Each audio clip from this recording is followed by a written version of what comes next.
नमस्ते दोस्तों, स्वागत है आपका स्टडी विद शिवानी चैनल में। आज हम बीएड थर्ड सेम का यूनिट 1 चैप्टर 2 यानी कि लेबोरेटरी मटेरियल्स के बारे में पढ़ेंगे।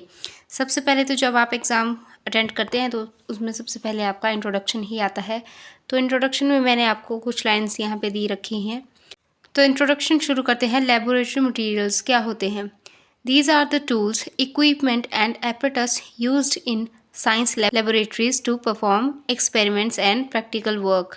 Without lab materials, science becomes only theoretical. Laboratory आप लैब से समझ सकते हैं कि ऐसे मटेरियल जो सिर्फ लैब में यूज़ होते हों कोई भी एक्सपेरिमेंट या प्रैक्टिकल वर्क के लिए। नेक्स्ट लाइन है हमारी जहाँ पे मैंने स्टार करके रखा हुआ है। Laboratory materials are the things we use in science lab to learn by doing. अब हम क्या करते हैं लैब में, जितने भी हम एक्सपेरिमेंट्स वगैरह करते हैं, हम क्या करते हैं उन्हें लर्न करते हैं खुद करके।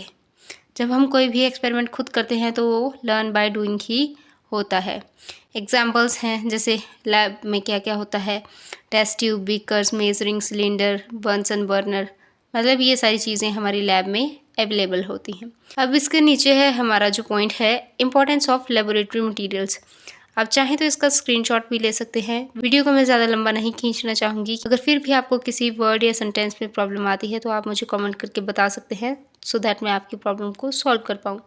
तो ये है हमारी इम्पोर्टेंस जो आप अच्छे से पढ़ सकते हैं। अब जो हमारा नेक्स्ट पॉइंट है वो है प्लानिंग ऑफ लेबोरेटरी मटेरियल्स। अब इसमें मैंने 2 लाइन्स ऊपर लिख के रखी है और नीचे है हमारा फ्लो चार्ट। अब सबसे पहली लाइन ये है, planning materials means deciding in advance what materials our needs. जिस एक्सपेरिमेंट के हिसाब से हमें कौन से मटेरियल, कौन सी चीज़ें हमें चाहिए, हम वो सबसे पहले प्लान करते हैं। Good planning save time and prevents confusion. अब अगर हमने पहले से ही प्लानिंग करके रखी होगी तो वो हमारा टाइम जो है वो सेव करेगी। अब ये है हमारा फ्लो चार्ट जिसमें मैंने आपको 5 पॉइंट दे रखे हैं। सबसे पहले है selecting materials according to syllabus या अकॉर्डिंग टू जो भी आपने एक्सपेरिमेंट करना है। कंसीडरिंग नंबर ऑफ़ स्टूडेंट, अब जितने नंबर ऑफ़ स्टूडेंट है हमें उतना ही एपरेटस चाहिए होगा।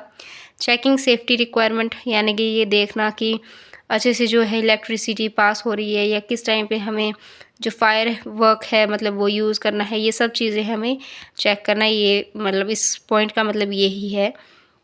Making a list of required equipment, अब जो जो चीज़ें हमें उस एक्सपेरिमेंट को परफॉर्म करने के लिए चाहिए उसकी लिस्ट बनाना। बजट प्लानिंग जो कि सबसे इम्पॉर्टेंट होती है। अब है हमारा डिज़ाइनिंग ऑफ लेबोरेटरी मटेरियल्स। सबसे पहले मैंने इसका फ्लो चार्ट दिया है आपको फिर से 5 पॉइंट्स में। सबसे पहले है प्रॉपर स्पेस फॉर स्टूडेंट्स। अब ऐसा ना हो कि बच्चे अगर 50 हैं और कमरे का साइज़ छोटा है तो उस तरीके से हम जो भी हमारा एक्सपेरिमेंट है उसको हम अच्छे से नहीं कर पाएंगे। गुड वेंटिलेशन एंड लाइटनिंग, अब वेंटिलेशन अच्छी होगी, जो गैसेस का भी प्रभाव रहता है क्लासेस में, वो लैब्स में, वो वेंटिलेशन अगर अच्छी होगी तो मतलब गैसेस जो हैं बाहर जा सकती है। और जो भी जैसे अगर कोई गैस ऐसी होती है जिसको सूंघ के बच्चा बेहोश हो जाता है, कई बार कुछ उसको प्रॉब्लम हो जाती है, तो अगर वेंटिलेशन अच्छी होगी तो वो प्रॉब्लम नहीं आएगी। थर्ड पॉइंट है सेफ स्टोरेज ऑफ केमिकल्स। अब एक स्टोरेज रूम ज़रूर होता है किसी भी लैब में। सेपरेट शेल्व्स फॉर इक्विपमेंट, अब हर एक इक्विपमेंट के लिए जैसे फ्लास्क है, हमारी ट्यूब्स हैं, उसके लिए अलग अलग शेल्फ्स होती हैं। Water and electricity supply, water का भी मेन रोल रहता है और इलेक्ट्रिसिटी का भी किसी भी एक्सपेरिमेंट को परफॉर्म करने के लिए। नीचे भी मैंने इसकी 2 लाइन्स दे रखी हैं, आप चाहे तो इन्हें भी आप एक्सप्लेन करके अच्छे से लिख सकते हैं। Designing means arranging and organising lab properly. A well designed lab ensures safety and effective learning. अब हमारा नेक्स्ट पॉइंट है maintenance of laboratory materials. Maintenance means taking care of lab materials. Good maintenance increase life of materials and reduces accident. अगर अच्छे से हमने maintain करके रखा होगा लैब की जितने भी मटेरियल्स हैं तो क्या होगा, जो एक तो हमारे मटेरियल है उनकी लाइफ भी अच्छी रहेगी, वो ज़्यादा चलेंगे। अगर तोड़ फोड़ करेंगे तो हमें एपरेटस नया लेना पड़ेगा बार बार।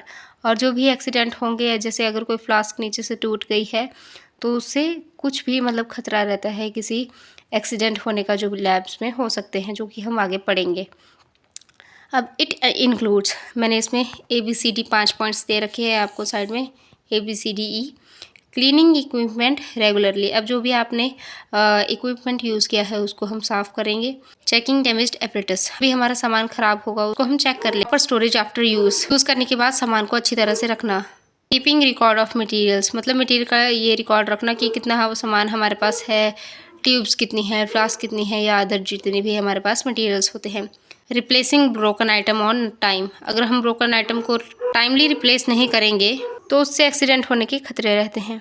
Common accident in science laboratory, जिसका मैंने फ्लो चार्ट बनाया है। 7 कॉमन लैब एक्सीडेंट मैंने इसमें शो किए हैं, जो आप मतलब पेपर में अपने डिफाइन करके अच्छे लिख सकते हैं। पहले आप फ्लो चार्ट बना सकते हैं, फिर फायर, जैसे आग लगने का खतरा रहता है, जैसे कुछ भी एसिडिक या कुछ मतलब एसिड और वाटर रिएक्ट कर लेते हैं तो फायर का खतरा रहता है। हीट बर्न्स, अगर कोई भी गर्म फ्लास्क है तो उसको नीचे से अगर बच्चा एक्सीडेंटली पकड़ लेता है तो उसका हाथ चढ़ने का खतरा रहता है, मतलब ये सब एक्सीडेंट में है। स्पिल्स एंड ब्रेक्स, स्पिल्स क्या होता है कि कोई केमिकल अगर नीचे फर्श पे गिर गया तो कोई बच्चा फिसल सकता है या उसका कुछ और रिएक्शन निकल के आ सकता है। ब्रेक्स मतलब कुछ कांच की चीज़ टूट गई जिस पे बच्चा गिर गया या कुछ भी तो उसको उससे भी चोट आ सकती है। केमिकल बर्न्स, अब केमिकली बर्न्स ये मुझे बताने की ज़रूरत नहीं पड़नी चाहिए क्योंकि केमिकल बहुत ख़तरनाक होते हैं। अगर आप सेफ्टी से यूज़ करेंगे तभी आप जो है एक्सपेरिमेंट आपके अच्छे से और सेफली हो पाएंगे। कट्स एंड स्क्रैप्स, अब कट्स बच्चों को लग जाते हैं किसी भी शार्प चीज़ से, उन चीज़ों से बचना। कॉन्टामिनेशन में भी ये एक्सपेरिमेंट आपने परफॉर्म किया उसके बाद अपने हाथ बार बार धोना, एक्सपेरिमेंट करने के पहले भी और बाद भी। इनहेलेशन, अब वेंटिलेशन अच्छी होनी चाहिए ताकि बच्चा अगर कोई गैस उस रूम में घूम रही है तो अच्छी वेंटिलेशन के द्वारा निकल जाए, अदरवाइज़ कोई बच्चा चक्कर खा के भी गिर सकता है। एक्सीडेंट तो हो जाते हैं, अब प्रिवेंशन ऑफ एक्सीडेंट्स की हम एक्सीडेंट्स को कैसे होने से बचा सकते हैं, कुछ लाइंस हैं जिसका आप स्क्रीनशॉट ले सकते हैं और अच्छे से इसको पढ़ सकते हैं। मैंने सारा इजी फॉर्म में ही बनाया है, आई होप आप सबको ये समझ आए। और उसके बाद है हमारा कंक्लूजन। कंक्लूजन आप इंट्रोडक्शन या मीनिंग से भी उठा सकते हैं, जो लाइंस आप आगे लिखते हैं। बस, तो आज हमारा ये टॉपिक कंप्लीट हो चुका है। अगर आपको ये वीडियो अच्छी लगे तो आप अपने फ्रेंड्स के साथ शेयर कर सकते हैं। Thank you so much for watching guys. Video को जल्दी से कर दें लाइक एंड अपने फ्रेंड्स के साथ कर दें शेयर, और इस चैनल को कर लें आप सब्सक्राइब ताकि आपकी बीएड की जर्नी आसान बनी रहे।